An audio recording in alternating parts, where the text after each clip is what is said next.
શક્તિપીઠ બહુચરાજી ખાતે ચૈત્રી નવરાત્રિ નિમિત્તે ઘંટ સ્થાપન. મહેસાણા જિલ્લાની શક્તિપીઠ એવી બહુચરાજી ખાતે ચાચર ચોકમાં ચૈત્રી નવરાત્રિનું ખૂબ વિશેષ મહત્વ રહ્યું છે. આજે વિદ્વાન ભૂદેવો તથા મંદિરના વહીવટદાર તથા ટ્રસ્ટીઓની હાજરીમાં ભૂદેવો દ્વારા શ્લોક તથા મંત્રો સાથે ઘટ સ્થાપન વિધિ કરવામાં આવી હતી. ત્રિપુરા સુંદરી બાલી બહુચર ભક્તોની મનોકામના પૂર્ણ કરે છે અને ચૈત્રી નવરાત્રિમાં આવનાર ભક્તોના કાર્યો સિદ્ધ કરે છે. મા બહુચરના પડચા પણ અપાર છે. ચૈત્રી નવરાત્રિના પ્રથમ દિવસે ખૂબ જ મોટી સંખ્યામાં ભક્તો હાકર માની ચરણોમાં શીશ ઝુકાવ્યું હતું. હિન્દુ ધર્મમાં ચૈત્રી નવરાત્રિનું વિશેષ મહત્વ રહેલું છે અને આજથી ચૈત્રી નવરાત્રિનો પ્રારંભ થઈ રહ્યો છે. ત્યારે આપણે વાત કરીશું મહેસાણા જિલ્લાના બહુચરાજી ખાતે આવેલા બહુચર માતાજીની ચૈત્રી નવરાત્રિની ઉજવણીને લઈને ભક્તોમાં અત્યંત અનેરો આનંદ જોવા મળી રહ્યો છે. ત્યારે ચૈત્રી નવરાત્રિને લઈને બહુચરાજી મંદિર ખાતે વિશેષ આયોજન કરવામાં આવે છે. પહેલા દિવસે ઘટ સ્થાપન ઝવેરા સ્થાપન વિધિ કરવામાં આવે છે. આજે બ્રાહ્મણો દ્વારા વૈદિક મંત્રોચ્ચાર સાથે ઘટ સ્થાપન કરવામાં આવ્યું હતું. ત્યારબાદ ચૈત્ર સુદ છઠના દિવસે સતચંડી યજ્ઞ પ્રારંભ કરવામાં આવશે અને આઠમના દિવસે સવારે 8:30 કલાકે સતચંડી યજ્ઞ પૂર્ણાહુતિ કરવામાં આવશે.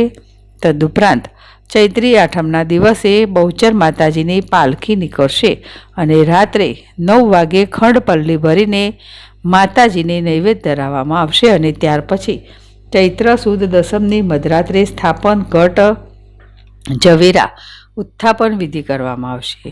તેમજ ચૈત્ર સુદ પૂનમે માતાજી શાહી સવારી નિજ મંદિરથી સંખલપુરથી પરત ફરશે. ત્યાં સુધી નિજ મંદિરના દ્વારા ભક્તો માટે ખુલ્લા રાખવામાં આવશે.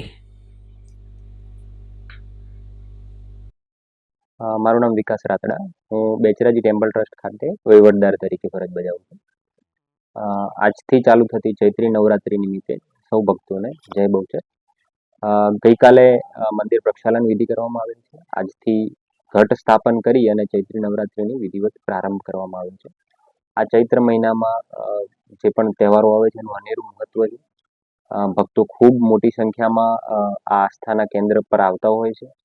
સાથે સાથે જ્યારે ચૈત્રી નવરાત્રિ પૂરી થશે એના પછી તેરસ, ચૌદશ અને પૂનમમાં એક મોટો મેળો થાય છે, જેમાં લાખોની સંખ્યામાં ભક્તો આવે છે. અને આ વખતે આ મેળા માટે સવિશેષ આયોજન કરી અને ભક્તોને વધુમાં વધુ સારી અનુભવ મળી શકે અને લાભ લઈ શકે એના માટે પ્રયત્ન કરવામાં આવે છે. આમ માતાજી એમના સ્થાનકમાં બિરાજમાન હોય છે, પરંતુ પૂનમના દિવસે માતાજી છે એમની પલ્લી યાત્રા નીકળે છે અને માતાજી એમને નગરજનોને કે જે લોકો દર્શન માટે નથી આવી શકતા એમને દર્શન આપવા માટે થઈ અને પાલખી યાત્રામાં માતાજી ગામ નગરજનોને એમના દર્શન આપે છે. આ સાથે પણ ઘણા બધા યાત્રિકો પૂનમના દિવસે સવિશેષ પૂનમ ના દર્શન કરવા માટે માતાજીના સ્થાને આવતા હોય છે. પછી ચૈત્રી નવરાત્રિમાં જે લોકો મુંડન કરાવે છે, લોકો વિધિ માટે આવે છે, એનું શું?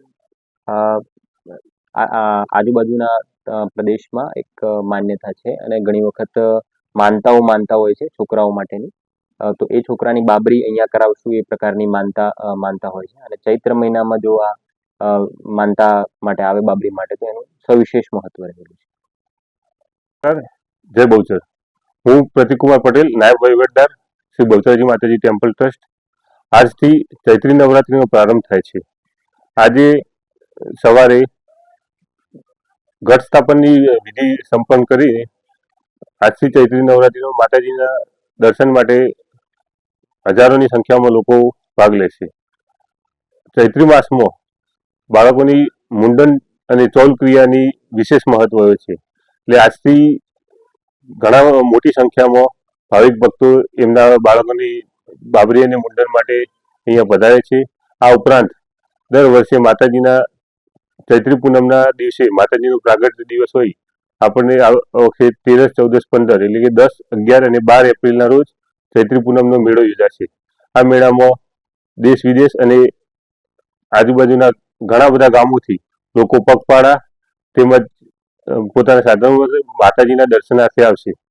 પૂનમનું શું વિશેષ મહત્વ? ચૈત્રી પૂનમ બહુચરને પ્રાગટ્ય દિવસ હોય છે.